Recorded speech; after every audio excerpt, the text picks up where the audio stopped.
Hello guys, আজকের ভিডিওতে ত্রিপুরা জিকের কিছু গুরুত্বপূর্ণ প্রশ্ন নিয়ে আলোচনা করব, যা আগামী দিনের বিভিন্ন কম্পিটিটিভ এক্সামের জন্য খুবই প্রয়োজনীয়। চলুন দেখে নেওয়া যাক আজকের প্রথম প্রশ্ন কি। আজকের প্রথম প্রশ্ন হলো, প্রথম ত্রিপুরা বিধানসভার মেয়াদকাল কখন ছিল? উত্তর হলো 1 জুলাই 1963 থেকে 12 জানুয়ারি 1967 পর্যন্ত। তারপরের প্রশ্ন হলো, প্রথম ত্রিপুরা বিধানসভার স্পিকার কে ছিলেন? উত্তর হলো উপেন্দ্র কুমার রায়। এরপরের প্রশ্ন হলো, ত্রিপুরার প্রথম বিধানসভার বিরোধী দলের নেতা কারা ছিলেন? উত্তর হলো অঘোর দেববর্মা এবং নৃপেন্দ্র চক্রবর্তী।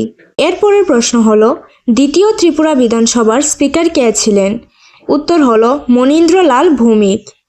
এরপরের প্রশ্নটি হলো, ত্রিপুরার দ্বিতীয় বিধানসভার বিরোধী দলের নেতা কে ছিলেন? উত্তর হলো বিদ্যাচন্দ্র দেববর্মা। তারপরের প্রশ্নটি হলো, ত্রিপুরার প্রথম এবং দ্বিতীয় বিধানসভা উভয়েরই নেতা কে ছিলেন? উত্তর হলো শচীন্দ্রলাল সিং। তারপরের প্রশ্ন হলো, ত্রিপুরায় প্রথম লোকসভা নির্বাচন কবে অনুষ্ঠিত হয়? উত্তর হলো 1952 সালে। এরপরের প্রশ্ন হলো, গণমুক্তি পরিষদ কবে প্রতিষ্ঠিত হয়? উত্তর হলো 1945 খ্রিস্টাব্দে। এরপরের প্রশ্ন হলো, গণমুক্তি পরিষদের ইংরেজি অর্থ কী? উত্তর হলো ত্রিপুরা রাজ্য আদিবাসী গণমুক্তি পরিষদ। তারপরের প্রশ্ন হলো, 1952 সালে প্রথম সাধারণ নির্বাচনে ত্রিপুরার পূর্ব লোকসভা নির্বাচনী এলাকার প্রতিনিধিত্ব কে করেছিলেন? উত্তর হলো দশরথ দেব। তারপরের প্রশ্ন হলো, জাতীয় গণতান্ত্রিক জোটের প্রার্থী হিসেবে 2019 সালে ত্রিপুরা পূর্ব থেকে লোকসভায় কে নির্বাচিত হয়েছেন? উত্তর হলো রেবতী ত্রিপুরা। তারপরের প্রশ্ন হলো, দশরথ দেব কতবার সংসদ সদস্য ছিলেন? উত্তর হলো 4টি পদ।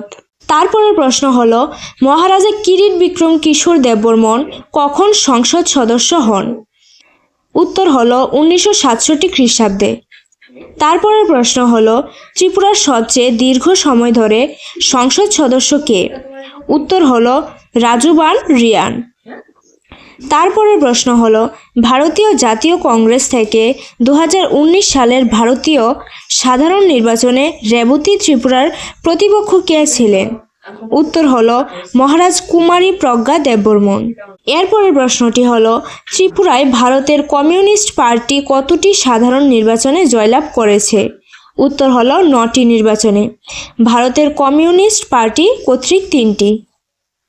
তারপরের প্রশ্ন হলো, ত্রিপুরার ভারতীয় জাতীয় কংগ্রেস কতটি সাধারণ নির্বাচনে জয়লাভ করেছে? উত্তর হলো 4টি নির্বাচনে। তারপরের প্রশ্নটি হলো, ত্রিপুরার রাজ্যপাল কর্তৃক TTAADC এর জেলা পরিষদ সদস্য পদের জন্য কতজন সদস্য মনোনীত হন? উত্তর হলো 2 জন। এরপরের প্রশ্নটি হলো, ত্রিপুরার রাজ্যপাল কর্তৃক TTAADC এর জেলা পরিষদ সদস্য পদের জন্য মনোনীত 2 সদস্য কারা ছিলেন?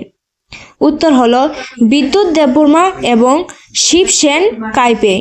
তারপরের প্রশ্নটি হলো, ভারতের উপরাষ্ট্রপতি কর্তৃক চালু করা আগরতলা স্মার্ট সিটি প্রকল্পের বাজেট কত? উত্তর হলো 444 কোটি টাকা। এরপরের প্রশ্নটি হলো, ত্রিপুরা হাইকোর্টের প্রথম প্রধান বিচারপতি কে ছিলেন? উত্তর হলো দীপক গুপ্ত। এরপরের প্রশ্নটি হলো, ত্রিপুরা হাইকোর্টের বর্তমান প্রধান বিচারপতি কে? উত্তর হলো অপরেশ কুমার সিং। এরপরের প্রশ্নটি হলো, পূর্বে ত্রিপুরা এবং ভারতের উত্তর পূর্বাঞ্চলের অন্যান্য 6টি রাজ্য কোন হাইকোর্টের অধীন ছিল? উত্তর হলো গুয়াহাটি হাইকোর্ট। এরপরের প্রশ্নটি হলো, আগরতলায় গুয়াহাটি হাইকোর্টের স্থায়ী বেঞ্চ কখন প্রতিষ্ঠিত হয়? উত্তর হলো 1992 খ্রিস্টাব্দে। এরপরের প্রশ্নটি হলো, ভারতের হাইকোর্টের বিচারকদের মেয়াদ কত? উত্তর হলো 62 বছর বয়সের মধ্যে বাধ্যতামূলক অবসর। এরপরের প্রশ্নটি হলো, ত্রিপুরার বিদ্যুৎ মন্ত্রী কে? উত্তর হলো রতনলাল নাথ। এরপরের প্রশ্নটি হলো, দ্বিতীয় মোদী মন্ত্রিসভায় শ্রীমতী প্রতিমা ভৌমিক কোন দপ্তরের দায়িত্ব পালন করেন?